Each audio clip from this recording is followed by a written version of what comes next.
وہ جو انصار کہلایا کرتے تھے، آپ نے اخوت فرما دی، بھائی چارگی فرما دی.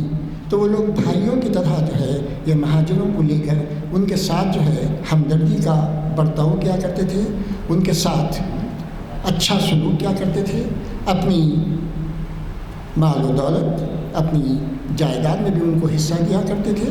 یہاں تک کہ انصار کے قبیلے کے یہ بھی بات آتی ہے کہ جن کی 2 بیویاں تھیں ان میں سے ایک کو طلاق دے دیتے تھے تو دوسرے جو ہے مہاجر ان سے جو ہے نکاح کر لیا کرتے تھے. یہاں تک آپسی بھائی چارگی تھی. عبد الرحمن بن عوف جو کہ ایک بہت بڑے تاجر تھے، جب ان سے جو ہے اخوت کروائی گئی تو آپ نے سب سے پہلا سوال یہی کیا کہ مجھے آپ کی مدد کی ضرورت نہیں ہے، آپ صرف مجھے بازار کا راستہ بتا دو، جہاں بازار بڑھتا ہے، جہاں پہ چیزوں کی خرید و فروخت ہوتی ہے، اس مقام کی مجھے نشاندہی کر دو، بس میرے لیے اتنا ہی کافی ہے. لہذا آپ نے خود مارکیٹ میں جا کے چیزوں کو خریدنا فروختہ کیا اور پھر اپنی سابقہ مال و دولت کو اپنی محنتوں سے حاصل کیا. تجارت کے اندر اللہ تعالیٰ نے بڑا فائدہ رکھا ہے اور بڑا نفع بخش سودا ہوتا ہے جب ایمانداری اور اسلامی اصولوں پر تجارت کی جائے. اور یہی بات ہم کو قرآن کے دوسرے جگہ پہ ملتی ہے. جمعہ کی نماز کے بعد اللہ تعالیٰ فرماتے کہ فانتشروا فی الارض وابتغوا من فضل اللہ. اللہ کا حکم ہے یہ. اللہ تعالیٰ فرماتے ہیں جب تم جمعہ کی نماز سے فارغ ہو جاؤ، اس سے پہلے تو اللہ تعالیٰ نے ہدایت دی کہ جب تم اذان سنو تو مسجد کی طرف چلے آؤ، اور جب جمعہ کی نماز سے تم فارغ ہو جاؤ تو زمین پہ پھیل جاؤ، ہاتھ پہ ہاتھ دھرے مت بیٹھے رہو کہ آج جمعہ کا دن ہے، عبادت کا دن ہے، آج سورہ کہف پڑھنا ہے، یہ تسبیحات کرنا ہے یا درود شریف پڑھتے بیٹھنا ہے. یہ عبادتیں اپنی جگہ ہیں، لیکن اللہ تعالیٰ نے جمعہ کے دن خصوصی طور پر حکم دیا ہے یہ نماز سے جب تم فارغ ہو جاتی ہیں تو تم فانتشروا فی الارض، زمین کے اوپر پھیل جاؤ. اور پھیلنے کا مقصد لین دین کریں، تجارت کریں اور نفع حاصل کریں. یہ جو ہے ہم کو ہدایت ملتی ہے. اور اسی طریقے سے جب تجارت کی جاتی ہے تو لازمی ہے وہ نفع جو ہے حاصل ہوتا ہے اور اس سے جو ہے ہماری سرگرمیاں ہم جاری رکھ سکتے ہیں، بجائے اس کے کہ ہم کسی کے سامنے ہاتھ پھیلائیں، بجائے اس کے کہ ہم کسی سے جو ہے طلب کریں کوئی چیز اور حاجت مند ہو، نہیں، بلکہ اپنی حاجتوں کو پورا اللہ کی نسبت کرتے ہوئے حاجت روا چونکہ وہ ہے، لہٰذا جو ہے وہی ہماری حاجتوں کو دور کرنے والا ہے. اور تجارت بھی کیسی ہونی چاہیے؟ صاف و شفاف اسلامی اقدار کے مطابق. اور اس زمانے کی واقعات میں دیکھیں تو حضرت علی رضی اللہ تعالیٰ عنہ کا ایک واقعہ آتا ہے.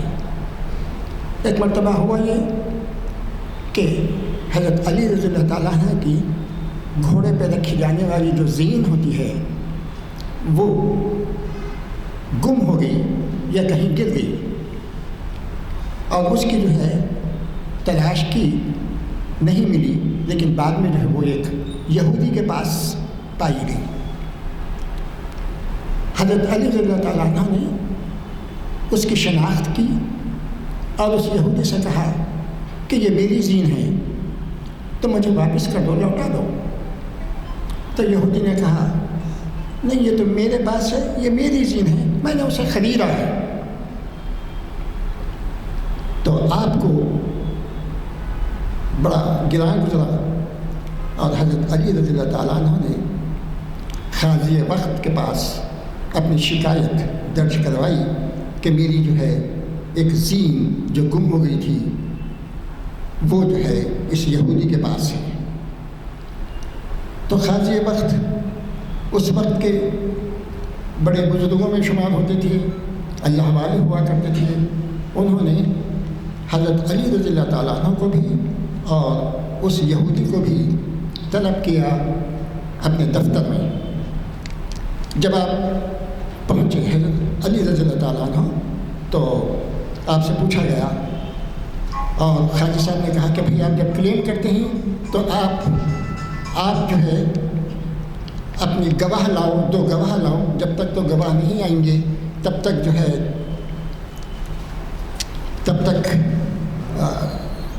فیصلہ نہیں ہو پاتا۔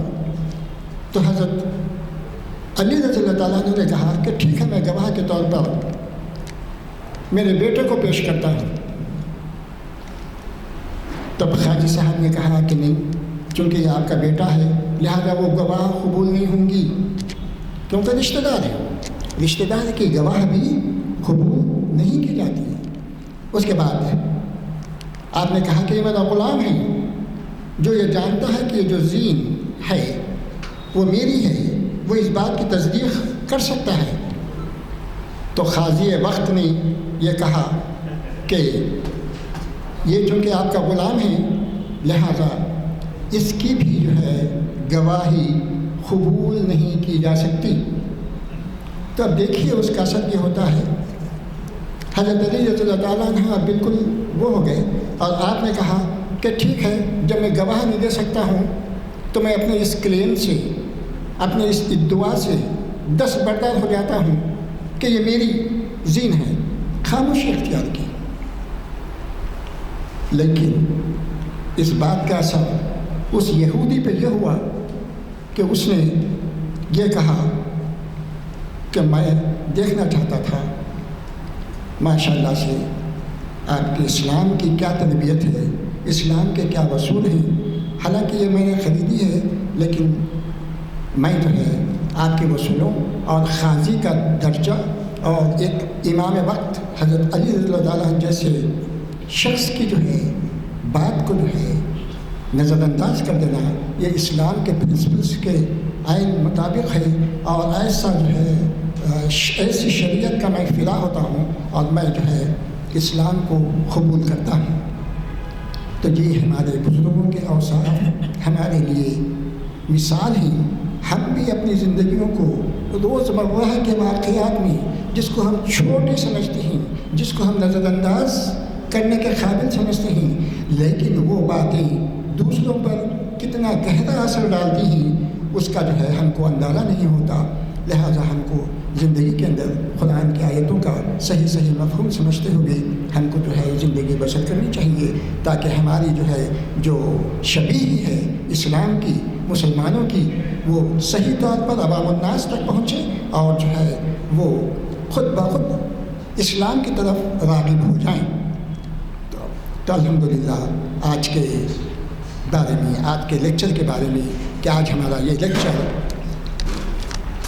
یہ ہمارا لیکچر اسلام، تاریخ اسلام کا جو ہے 191واں لیکچر ہے، جو جامعہ مسجد عالیہ گنج فاؤنڈری کے اندر کانفرنس ہال میں بعد نماز عصر آج بتاریخ 4 فروری منعقد ہو رہا ہے، اور اس کو مخاطب کرنے والے ہماری جانی پہچانی شخصیت اور مفسر قرآن اور عربی کے پروفیسر کے ساتھ ساتھ اللہ تعالیٰ نے انہیں بھی سرفراز فرمایا اس دنیا میں، اور آپ کو یونیورسٹی ایفلو یونیورسٹی کی ایک بڑے عہدے دین پر ترقی دی۔ تو اب آپ کی یہ ترقی ہم سب، ہمارے عالیہ مسجد کے تمام اراکین، ممبران اور صدر صاحب کی طرف سے مبارکباد پیش کرتے ہیں کہ اللہ تعالیٰ آپ کو ایسے ہی ترقی کے منازل اس دنیا میں بھی اللہ تعالیٰ عنایت فرماتا رہے، صحت و عافیت سے رکھے اور ہمارے لیے مشعل راہ بنے۔ تو میں جناب سید راشد نسیم ندوی صاحب سے میں گزارش کروں گا کہ وہ جو ہے مخاطب فرمائیں، اور آج آپ کا عنوان ہے حضرت عبد الرحمن بن عوف رضی اللہ تعالیٰ عنہ کا ایک منفرد واقعہ، اس کے بارے میں آپ روشنی ڈالیں گے۔ میں گزارش کرتا ہوں جناب سے راشد صاحب سے کہ وہ آئیں اور مخاطب فرمائیں۔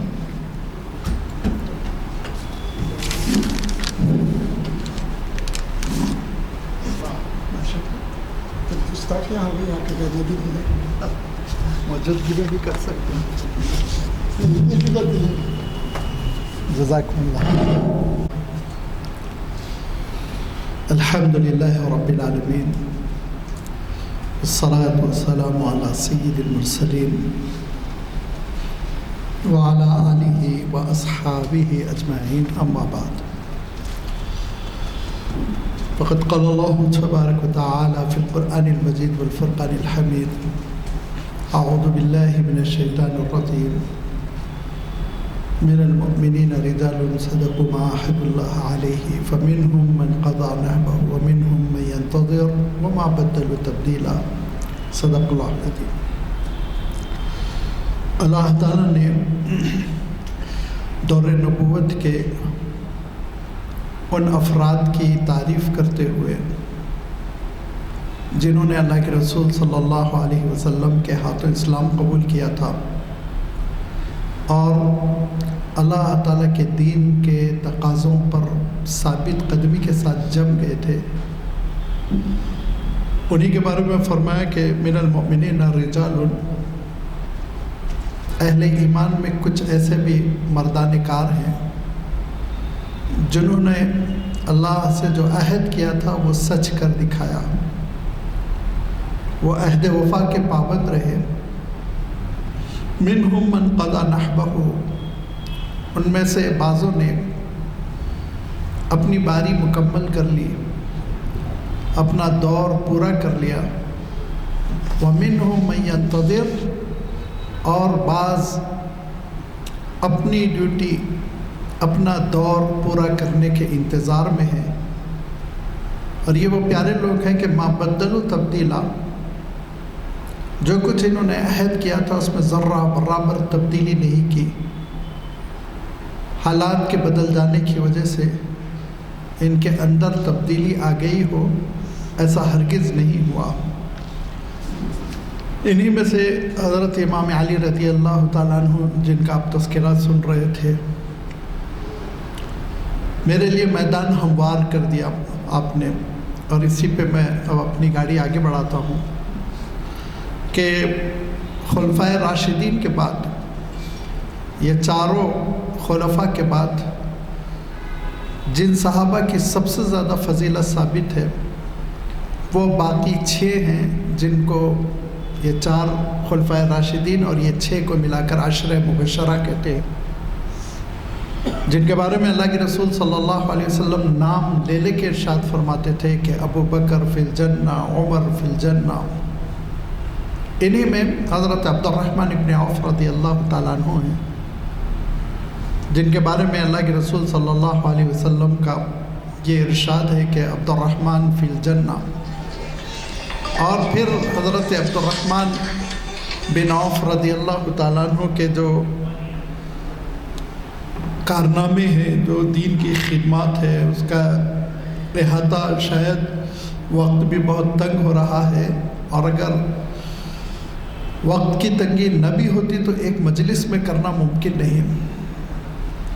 عجیب و غریب ان اہل اللہ صحابہ میں سے ہے جنہیں اللہ کے رسول صلی اللہ علیہ وسلم کی خدمت کا 20 سال کا موقع نصیب ہوا. ایک لمحے کے لیے اللہ کے رسول صلی اللہ علیہ وسلم کو ایمان کی حالت میں دیکھ لینا تقدیر کو بدل دیتا ہے، اور ان کی خوبی قسمت پر ہم کو رشک کرنا چاہیے جنہوں نے سالوں اللہ کے رسول صلی اللہ علیہ وسلم کی خدمت انجام دی. کیسے حیرت انگیز طور پر کہ جب اللہ کے رسول صلی اللہ علیہ وسلم نے اعلان نبوت فرمایا تھا، آپ صلی اللہ علیہ وسلم کی بعثت ہوئی تھی، تو حضرت عبد الرحمن ابن عوف کی عمر 22-23 سال تھی، اور اتفاقاً وہ ایک تجارتی قافلے میں یمن گئے ہوئے تھے. یمن میں اسکلانی نام کے ایک بزرگ ہی کہنا چاہیے کیونکہ انہوں نے بڑی اچھی باتیں کہی تھی. اسکلانی نامی ایک بہت پیرانہ سال شخصیت تھی، بہت ضعیف سے صاحب تھے، یہاں تک کہ حضرت عبد الرحمن فرمایا کرتے تھے کہ وہ اتنے بوڑھے ہو چکے تھے کہ چوزے کی طرح سمٹ گئے تھے. ان بزرگ نے حضرت عبدالرحمن کو دیکھ کر کہا من القوم، کہاں کے ہو، کس قوم سے تمہارا تعلق ہے؟ تو حضرت عبدالرحمن نے فرمایا کہ میں مکہ مکرمہ کا شہری ہوں، مکے کا شہر ہوں، تجارت کے لیے آیا ہوں۔ کہا اپنا خاندان بیان کرو۔ حضرت عبدالرحمن ابن عوف نے اپنا خاندان بیان کیا، اور چونکہ ہم ہندوستانیوں کو اتنا احساس نہیں ہوتا، لیکن عرب اپنی شاخ اور اپنے قبیلے سے خوب واقف ہوتے ہیں۔ یعنی انہوں نے بتایا کہ میرا تعلق قبیلے قریش کی شاخ بنی ہاشم سے ہے۔ تو وہ بزرگ کہنے لگے تم یہاں کیا کر رہے ہو؟ مکہ مکرمہ کے حالات بدل گئے، اور میرا مطالعہ بتاتا ہے کہ اب وہ نبی ظاہر ہو چکے ہیں جو بتوں سے نفرت کرتے ہیں اور توحید کی طرف دعوت دیتے ہیں، اور وہ آخری رسول ہوں گے، ان کے بعد کوئی نبی و رسول نہیں آئے گا، اور وہ قبیلے قریش کے خاندان بنی ہاشمی سے تعلق رکھنے والے ہیں۔ تو حضرت عبدالرحمن کہتے ہیں مجھے ایسی کوئی اطلاع نہیں ہے۔ کہا فوراً تم واپس جاؤ، تم کو اطلاع ہوگی اور اگر ملاقات ہو تو میرا سلام کہنا، اور یہ اشعار ہیں ان کی خدمت میں پیش کرنا۔ 5-6 اشعار انہوں نے دیے۔ عرب اس میں بھی بہت ماہر ہوتے تھے۔ اگر آپ سیرت ابن ہشام اٹھا کر پڑھیں گے تو آپ دیکھیں گے کہ بہت اشعار ہیں، کسی کی وفات پر، کسی کی پیدائش پر، شعر و شاعری کا ان کو بہت ذوق تھا۔ لہذا حضرت عبدالرحمن ابن عوف نے جلدی جلدی اپنی تجارت مکمل کی، اور اس کے بعد سے پھر آپ مکہ مکرمہ کے لیے رخت سفر باندھتے ہیں اور اپنے گھر واپس آ جاتے ہیں۔ جب گھر واپس آ گئے تو حضرت عبدالرحمن ابن عوف رضی اللہ تعالیٰ عنہ اپنا سرپرست اور اپنا بڑا، جیسے ایک ٹیوٹر ہوتا ہے، ایک نگران ہوتا ہے، اور جو ضرورت ہے کہ ہم بھی اس طرح اپنے سرپرستوں کو رکھا کریں، ان سے مشورے لیں، یہ سرپرست تھے حضرت ابوبکر صدیق رضی اللہ تعالیٰ عنہ۔ ان کی خدمت میں آئے، اور خدمت میں آنے کے بعد سے کہا کہ یمن گیا تھا اور اسکلانی نامی ایک شخص ملا، اور اس نے مجھ سے یہ کہا، میں تو حیران ہوں، مکہ مکرمہ میں تو کچھ نہیں ہوا۔ حضرت ابوبکر نے کہا ابھی خاموش رہو، میں شام کو تم کو لے کر چلتا ہوں۔ حضرت عبدالرحمن ابن عوف فرماتے ہیں کہ رات میں حضرت عثمان، حضرت طلحہ اور بھی 1-2 نام انہوں نے کہے، اس گروپ کے ساتھ مجھے بھی حضرت ابوبکر صدیق ساتھ لے گئے اللہ کے رسول صلی اللہ علیہ وسلم کی خدمت میں، اور کہا یہی وہ آخری نبی ہیں جنہوں نے اعلان نبوت کر دیا ہے۔ پھر اللہ کے رسول صلی اللہ علیہ وسلم نے کچھ وحی سنائی، اسلام کا تعارف کرایا اور دعوت توحید دی، تو حضرت عبدالرحمن ابن عوف نے اسی وقت اسلام قبول کیا۔ ان کا 8واں نمبر تھا، وہ 8ویں فرد ہیں جنہوں نے اسلام قبول کیا۔ آپ صلی اللہ علیہ وسلم نے کہا ابھی خاموش رہنا، زیادہ اعلان نہ کرنا، شور نہ کرنا، آگے دیکھیں گے حالات کیا ہوتے ہیں۔ پھر آپ جانتے ہیں کہ اللہ تعالیٰ کی جانب سے حکم آیا فَاصْدَعْ بِمَا تُؤْمَرُ، آپ کو اعلان کرنا ہے، چھپانا چھوڑیے۔ اب جب اللہ کے رسول نے اعلان کیا تو آپ جانتے ہیں کہ کمزوروں کے اوپر نزلہ گرا قریش کا، حضرت بلال پٹے، حضرت صہیب پٹے، حضرت عمار کے پر ظلم ہوا۔ لیکن چونکہ حضرت عبدالرحمن ابن عوف رضی اللہ تعالیٰ عنہ بنی ہاشم کے فرد تھے، جو قریش کی معزز شاخ ہے، تو ان سے کنارہ کشی کرتے تھے، ان پر ہاتھ اٹھانے سے ڈرتے تھے۔ لیکن دھیرے دھیرے جیسے جیسے وقت گزرتا گیا، اسلام کا شہرہ بڑھتا گیا، لوگ تعداد بڑھنے لگی مسلمانوں کی، تو ظلم بھی بڑھنے لگا۔ تو حضرت عبدالرحمن ابن عوف اللہ کے رسول صلی اللہ علیہ وسلم کے مشورے سے حبشہ کی جانب ہجرت کرتے ہیں، پھر واپس آ جاتے ہیں، پھر مدینہ منورہ کی جانب ہجرت کی۔ یہ سب کچھ اللہ کے رسول صلی اللہ علیہ وسلم کے حکم سے۔ مدینہ منورہ میں حضرت سعد انصاری رضی اللہ تعالیٰ عنہ کے ساتھ حضرت عبدالرحمن ابن عوف کو رہنے کا اللہ کے رسول نے حکم دیا، کہا تم دونوں بھائی بھائی ہو، مواخات فرما دی۔ تو حضرت سعد رضی اللہ تعالیٰ عنہ بڑے صاحب خیر تھے۔ آپ نے حضرت عبدالرحمن سے کہا کہ سب 50-50، گھر آدھا تمہارا ہوگا، جائیداد، پیسے سب۔ کہا بھائی آپ ہر چیز اپنے پاس رکھ لیجئے، مجھے کچھ نہیں چاہیے، صرف مجھے بازار بتائیے۔ لہذا دوسرے دن وہ بازار لے گئے، سوق قینقاع کہلاتا تھا، اس بازار میں گئے اور بازار میں حضرت عبد الرحمن نے پہلے دن تجارت کی، شام میں اچھی خاصی پنیر نفع میں لے کر آئے۔ اس زمانے میں سکے پیسے روپیے نہیں چلتے تھے نا، اشیاء کا مبادلہ ہوا کرتا تھا۔ پھر اس کے بعد سے حضرت عبد الرحمن ابن عوف نے پلٹ کے نہیں دیکھا۔ وہ دولت اللہ تعالیٰ نے عنایت فرمائی کہ آپ حیرت کریں گے، جب اللہ کے رسول صلی اللہ علیہ وسلم نے غزوہ تبوک کے موقع پر یہ فرمایا کہ عالم اسلام کو سخت ضرورت ہے، لوگ کچھ نہ کچھ عنایت کریں، تو اس موقع پہ حضرت عبد الرحمن ابن عوف نے 40,000 سونے کے سکے، 1,000 اونٹ، 400 گھوڑے۔ سوچیے آج ایک گھوڑا دینا مشکل ہے، کہاں سے خریدیں گے 70-80 لاکھ کا گھوڑا؟ اس زمانے میں بھی عربی گھوڑے بہت قیمتی تھے، یاد رکھیے، سستے نہیں ہوا کرتے تھے۔ عربی اور نسل گھوڑے ہمیشہ قیمتی رہے ہیں، آج بھی قیمتی ہیں۔ یہ اللہ کے رسول صلی اللہ علیہ وسلم کی خدمت میں پیش کیا، اور پھر اس کے بعد سے ہر موقع پر حضرت عبد الرحمن ابن عوف نے وہ عطا کیا کہ تاریخ سر دھنتی ہے آپ کی سخاوت پر، آپ کی کوئی مثال نہیں، اتنا آپ دیتے تھے۔ بہت تفصیل ہے، جو تاریخی منفرد کارنامہ جو ہے وہ جو میں آپ کی خدمت میں رکھنا چاہ رہا ہوں وہ یہ ہے کہ اللہ کے رسول صلی اللہ علیہ وسلم کی پوری زندگی میں حضرت عبد الرحمن ابن عوف وہ آپ صلی اللہ علیہ وسلم کی خدمت میں کھڑے رہے۔ اللہ کے رسول صلی اللہ علیہ وسلم بڑی شفقت فرماتے، محبت فرماتے، یہاں تک کہ اللہ کے رسول صلی اللہ علیہ وسلم دنیا سے تشریف لے گئے۔ حضرت ابوبکر کے دور میں بھی وہ ایمان کے تقاضوں پر کھڑے رہے۔ حضرت عمر رضی اللہ تعالیٰ عنہ نے ان کو شورا میں رکھا، 6 لوگ جو شورا کے ممبر تھے، اور جب حضرت عمر پر قاتلانہ حملہ ہوا اور شہادت کا وقت آیا تو آپ نے جن 6 لوگوں کے بارے میں کہا تھا کہ میرے بعد خلیفہ ہونے کے اہل ہیں، ان میں حضرت عثمان، حضرت علی، حضرت عبد الرحمن ابن عوف، حضرت ابو عبیدہ، حضرت طلحہ، حضرت سعد ابن ابی وقاص، کہا یہ سب خلیفہ ہو سکتے ہیں، ان میں سے کسی کو بھی چن لو تم لوگ۔ پھر اللہ تعالیٰ نے حالات ایسے بنائے کہ خلیفہ سوم حضرت عثمان بنے، پھر حضرت علی رضی اللہ تعالیٰ۔ تو حضرت عبد الرحمن کا مقام ایسا تھا، آپ اندازہ کیجئے کہ وہ اس لسٹ میں تھے کہ وہ خلفاء میں سے ایک ہوتے۔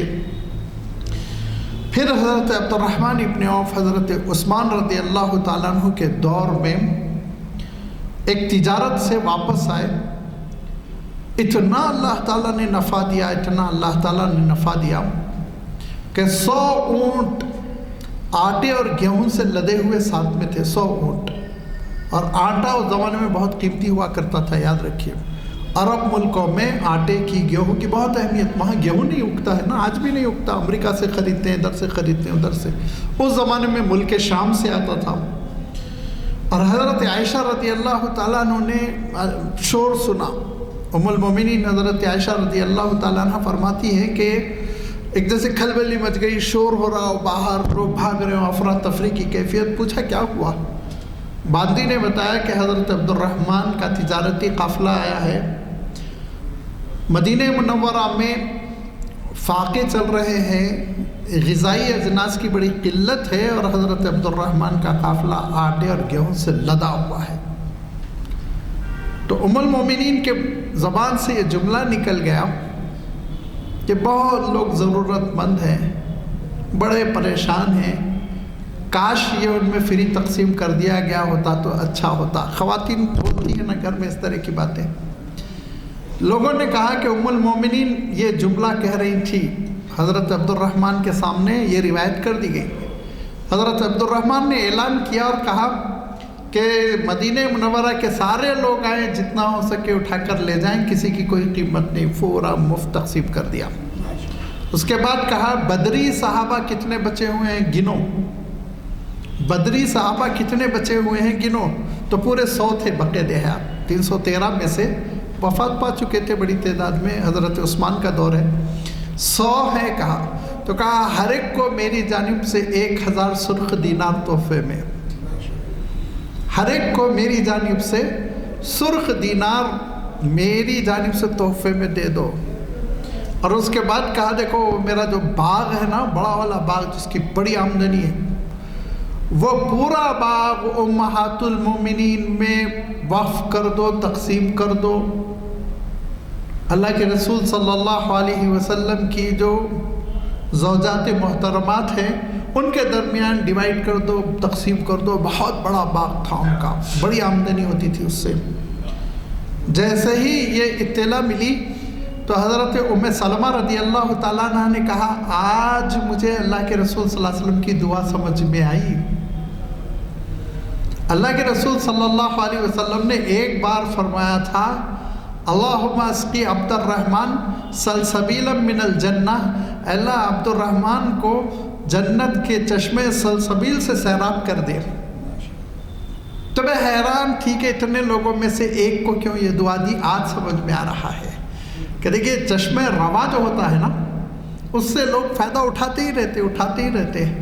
حضرت عبد الرحمن ابن عوف چشمے روا تھے، پوری زندگی اللہ کے رسول صلی اللہ علیہ وسلم کی خدمت میں تحفے پیش کرتے رہے، اور ما بدلو تبدیلا، اللہ کے رسول صلی اللہ علیہ وسلم کے رخصت ہو جانے کے بعد انہوں نے ہاتھ نہیں روک لیا۔ اب کیا رہ گیا بھائی، تعلقات تو بام عروج کو پہنچ گئے، اب کیا ضرورت ہے، ہم بھی یہی سوچتے جتنا کرنا تھا میں نے کر دیا۔ لیکن حضرت عبد الرحمن ابن عوف نے وہ عہد وفا نبھایا اور اس طرح امہات المؤمنین کا خیال رکھا جیسے کہ واقعتاً ایک فرزند رکھتا، ایک بیٹا، وہ بھی وفادار بیٹا، عام بیٹا نہیں۔ اور حضرت عبد الرحمن ابن عوف رضی اللہ تعالیٰ عنہ کی زندگی میں امہات المؤمنین کو کسی قسم کی کوئی پریشانی، مالی دقت اور معاشی دشواری نہیں پیش آئی۔ یہ حضرت عبد الرحمن ابن عوف کا وہ تاریخی کارنامہ ہے جس کی وجہ سے وہ نہ صرف یہ کہ اللہ کے رسول صلی اللہ علیہ وسلم کی دعا کے مستحق ہوئے، کہ صحابہ کہتے ہیں کہ اپنے گھر والوں کے سلسلے میں اللہ کے رسول صلی اللہ علیہ وسلم جتنا کانفیڈنس اور جتنا اعتماد حضرت عبد الرحمن پہ کرتے تھے کسی اور پہ نہیں کرتے تھے، پیشگی سمجھتے تھے اللہ کے رسول صلی اللہ علیہ وسلم کہ ایک ایسا وفادار بیٹا ہے۔ لہذا حضرت عبد الرحمن ابن عوف رضی اللہ تعالیٰ عنہ کا یہ انتہائی اعلیٰ منفرد اقدام جس میں کوئی دوسرے صحابی شریک نہیں، کہ انہوں نے امہات المومنین کا اتنا خیال رکھا، ماہانہ وظیفے مقرر کر دیے تھے، ہر ماہ میرے پاس سے ان کو اتنی رقم جانی ہے۔ میں جو چیز عرض کر رہا ہوں یہ ہمارے اسلاف کے کارنامے ہیں، تابندہ نقوش ہے، معلوم کرنا ہماری ضرورت ہے، مطالعہ کرنا چاہیے۔ خلفائے راشدین پر گفتگو کرتے ہوئے میں نے بتایا تھا کہ خلفائے راشدین پہ الحمدللہ اردو میں بڑی عمدہ کتابیں ہیں۔ صدیق اکبر ہے، مولانا حبیب الرحمن مولانا حبیب الرحمن جو یہاں کے صدر امور مذہبی تھے، مولانا حبیب الرحمن خان شیروانی رحمۃ اللہ علیہ، بڑی اچھی کتاب ہے۔ اور الفاروق حضرت عمر رضی اللہ تعالیٰ عنہ پہ علامہ شبلی کی ہے، اور عثمان ذی النورین یہ ایک بہت بڑے اسکالر گزرے ہیں جو علی گڑھ کے پروفیسر تھے، دیوبند کے مشہور فارغین میں سے تھے، مولانا سعید احمد اکبر آبادی، ان کی تصنیف ہے۔ اور المرتضیٰ وہ مولانا علی میاں صاحب کی کتاب ہے۔ لیکن عشر مبشرہ پر جو 6 بج گئے ہیں، صحابہ کے تذکرے میں تو ان کا خوب تذکرہ ہے، احادیث کی کتابوں میں ہے، سیرت کی کتابوں میں ہے، لیکن مستقل ان پر جیسے تصانیف آنی چاہیے تھی ویسی نہیں آئی۔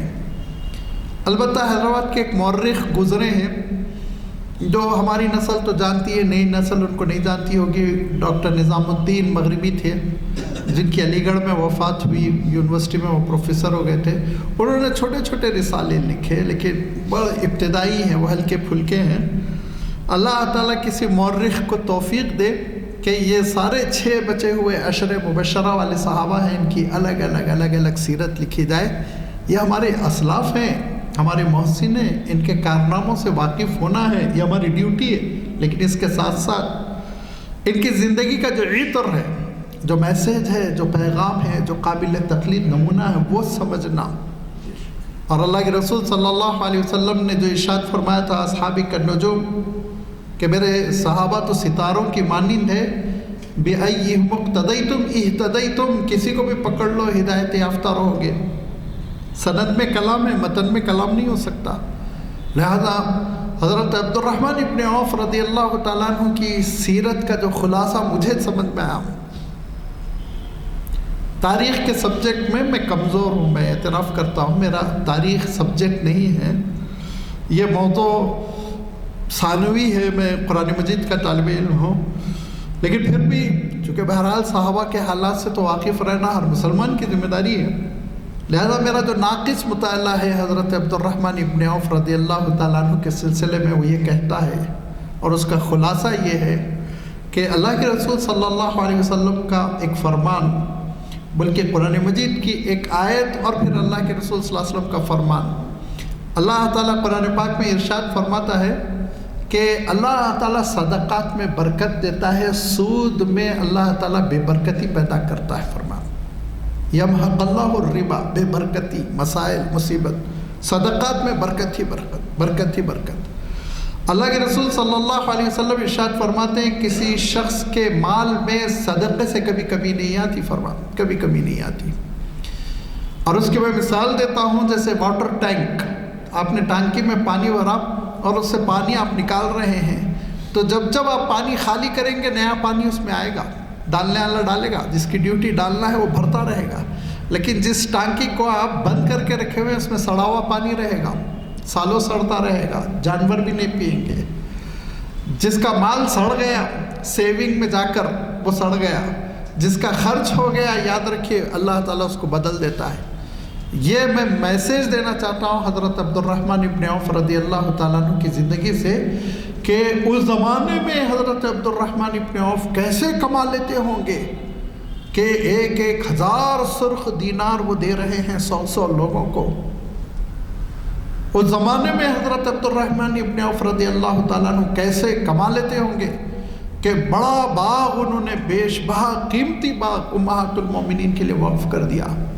وہ کیا گر تھا تجارت کا، وہ کیسے پوری دنیا کی دولت ان کے گھر اکٹھی ہو رہی تھی، اور سبب یہی تھا کہ وہ خوب صدقات کرتے تھے، وہ خوب صدقات کرتے تھے، راہ خدا میں خرچ کرتے تھے، خدا ان کو دیتا تھا، اللہ تعالیٰ ان کو عطا کرتا رہا۔ اب آپ سوچیں گے جب ان کی وفات ہوئی ہوگی تو خالی ہاتھ گئے ہوں گے، سب کو تو بانٹ دیا تھا۔ جب ان کی وفات ہوئی اور میراث کی تقسیم کی باری آئی تو تاریخ کی معتبر کتابوں میں ہے کہ کلہاڑی سے سونے کے ڈلے توڑ توڑ کے تقسیم کیے گئے۔ جب اللہ تعالیٰ دینے پہ آتا ہے چھپر پھاڑ کر دیتا ہے۔ ہندوستان کے کلچر نے ذرا ہم لوگوں کو ہماری مینٹلٹی چینج کر دی۔ یہ جو فرضی یہاں پہ امیر بننے کی کوشش کرتے ہیں نا، انٹرنیشنل بینکوں میں پیسے پھنسا رہے ہیں، برباد کر رہے ہیں، ارے اس سے اچھا اپنی کمیونٹی پہ خرچ کرو، اپنے لوگوں پہ خرچ کرو، تمہاری محبت ہوگی لوگوں کے دلوں میں، تم محسن شمار کیے جاؤ گے، اللہ تعالیٰ برکت دے گا، بدل دے گا۔ یہ ہے اسلام کا کانسیپٹ کہ خرچ کرو اللہ تعالیٰ کی راہ میں۔ جیسے ایک بیج کسان کھیت میں ڈالتا ہے، اسی بیج کو اگر وہ سجا کے الماری میں رکھ لے تو سڑانے کے سوا کچھ نہیں ہوگا، لیکن جب وہ پانی کیچڑ میں وہ بیج کو ڈال دیتا ہے تو اللہ تعالیٰ اس سے ایک پودا پیدا فرماتا ہے۔ پودا پیدا ہونے کے بعد اللہ تعالیٰ ارشاد فرماتا ہے اس میں 7 بالیاں ہوتی ہیں، ہر بالی میں 100 دانے ہوتے ہیں۔ یہ تو فرمایا موٹی سی مثال ہے، اللہ تعالیٰ جتنا چاہے اضافہ کر دے، جتنا چاہے اللہ تعالیٰ عطا کرے۔ یہ وہ حضرت عبد الرحمن ابن عوف رضی اللہ تعالیٰ عنہ کی زندگی کا خلاصہ ہے، جو ہمارے لیے قابل تقلید ہے، جو ہمارے لیے یہ وہ اسوہ ہے، جو نمونہ ہے، جس کو اختیار کرنا چاہیے، اور اللہ تعالیٰ کی ذات پہ بھروسہ کرتے ہوئے اس کی راہ میں جہاں جہاں وہ حکم دیا ہے، اس کی جو ہدایتیں ہیں اس کے مطابق خرچ کرنے کا ہم سلیقہ پیدا کریں، انشاءاللہ اللہ تعالیٰ کو بھی عنایت فرمائے گا۔ وآخر دعوانا ان الحمدللہ رب العالمین۔ میسیج ہم تک پہنچایا ہے، اللہ تعالیٰ ہم سب کو آپ کے اس میسیج کو قبول کرنے اور اس پر عمل درآمد کرنے کی توفیق نصیب عطا فرمائے۔ اور میں ایک بار پھر ہمارے راشد نسیم ندوی صاحب کو مبارکباد دیتا ہوں کہ آپ کو یونیورسٹی میں جو ڈین کی ڈگری سے نوازا ہے، اللہ تعالیٰ آپ کو اس کا حقیقت میں مستحق بنائے اور ہم سب کے لیے رہنمائی کا آپ سر چشمہ رہیں۔ میں دعا کی درخواست کرتا ہوں آپ سے، اور اس کے بعد اعلان کرتا ہوں مجلس کے ختم ہونے کا ابھی 10 منٹ دعا کر سکتا سبحان اللہ بحمدہ سبحان اللہ العظیم نشہد ان لا الہ الا انت نستغفرک و نتوب الیک.